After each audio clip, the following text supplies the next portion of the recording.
Veraval bypass નજીક મુરલીધર કોમ્પ્લેક્સમાં ભીષણ આગ ફાટી નીકળવાની ઘટના બની। અચાનક આગ ફાટી નીકળતા આસપાસના વિસ્તારમાં અફરાતફરીનો માહોલ જોવા મળ્યો હતો।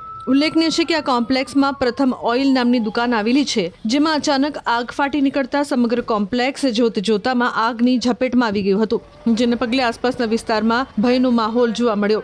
જો કે ઘટના અંગેની જાણ થતાં જ ફાયરની ટીમ યુદ્ધના ધોરણે ઘટના સ્થળે દોડી આવી હતી અને આગ પર પાણીનો મારો ચલાવીને આગને કાબૂમાં લીધી હતી। મહત્વનું છે કે આગની આ ઘટનામાં 30થી વધુ દુકાનો અને ફાઇનાન્શિયલ ઓફિસો બળીને ખાખ થઈ ગઈ હતી।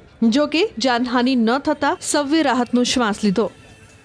શરૂઆતમાં જ્યારે અહીંયા રોડ ઉપર અમે ચક્કર મારવા નીકળ્યા હતા ત્યારે જોયું તો એક દુકાનની અંદર બહારના ભાગે સામાન્ય એવી આગની ઘટના દેખાતી હતી।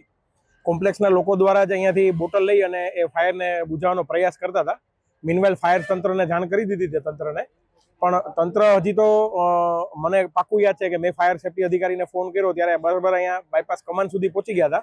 ત્યાંથી અહીંયા પહોંચતા જ ફાયરે અચાનક જ વિકરાળ સ્વરૂપ ધારણ કરેલ, પરંતુ ફાયર ફાઈટર સમયે આવી જતા આગને કાબૂમાં લેવાઈ ગઈ। શરૂઆતના સમયે મેં તમને અગાઉ જણાવ્યું કે કાંઈ એવું જણાતું નહોતું। બાટલાથી અહીં લોકો પબ્લિક પણ મહેનત કરતી હતી કે ઓલવાઈ જાય, ઘણા અંશે ઓલવાઈ પણ ગઈ હતી, પણ પછીના ભાગે જે એસીબીની બોર્ડનો ભાગ હતો એને અચાનક જ આગ પકડી લેતા તંત્ર દ્વારા તરત જ ફાયર ફાઈટર આવી જતા તરત જ આગ પાછી કાબૂમાં આવી ગઈ। यहाँ पे जो फायर का हमको कॉल मिला था और मौके पे हमारी 2 गाड़ियाँ जो त्वरित पहुंच गई थी, तो फायर जो है उसको इनिशियल स्टेज में कंट्रोल कर लिया था और 2 ही जो शॉप्स है उसमें फायर आई थी पहले तो, और उसकी वजह से ऊपर जो है हीट गई थी और बाकी जो 40 जैसी दुकान इसमें इफेक्ट हुई है।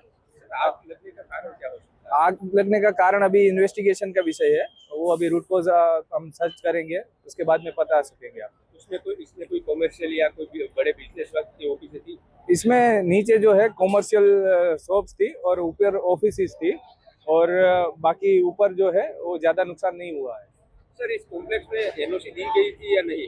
नहीं, इस कॉम्प्लेक्स में एनओसी नहीं थी और इसको नोटिस दिया हुआ था। વેરાવળ બાયપાસ પાસે મુરલીધર કોમ્પ્લેક્સમાં લાગેલી ભીષણ આગે મોટું સ્વરૂપ ધારણ કર્યું હતું અને આ આગની અંદર અનેક દુકાનો છે તે બળીને ખાખ થઈ ચૂકી છે। જોઈ શકાય છે જે પ્રમાણે વહેલી સવારે અહીં જે પ્રમાણે માહિતી પ્રાપ્ત થઈ રહી છે એ પ્રમાણે કે વહેલી સવારે આ જે એક નજીકની નીચેની જે દુકાન છે કે તેમની અંદર ધંધાર્થી દ્વારા દીવાધૂપ અને અગરબત્તી જે કરવાની હોય છે તેમની રોજની પ્રક્રિયા હોય છે તે કરી રહ્યા હતા અને તે દરમિયાન જ અગરબત્તીના તીંખારાને કારણે આગ છે તે લાગી હતી। જો કે પ્રથમ નીચેની દુકાનમાં આગ લાગી હતી અને ત્યારબાદ આગે એટલું બધું ભીષણ સ્વરૂપ ધારણ કર્યું હતું કે આ આગની અંદર અંદાજિત 40 જેટલી દુકાનો છે તે બળીને ખાખ થઈ છે અને આ 40 જેટલી દુકાનોની અંદર નાના મોટા જે ધંધાર્થીઓ હતા તે ધંધાર્થીઓનો તમામ સાધન સામગ્રી છે તે પણ બળીને ખાખ થઈ ચૂકી છે। જો કે હાલ આગને છે તે કાબૂમાં લેવામાં આવી છે, પરંતુ તેમની અંદર બળી ગયેલો જે માલ સામાન હોય છે, કેટલીક ઓફિસો હતી, તેમની જે ડોક્યુમેન્ટ હોય છે તે તમામ પોલીસ અને ફાયર વિભાગ દ્વારા આ કામગીરી છે તે કરવામાં આવી રહી છે।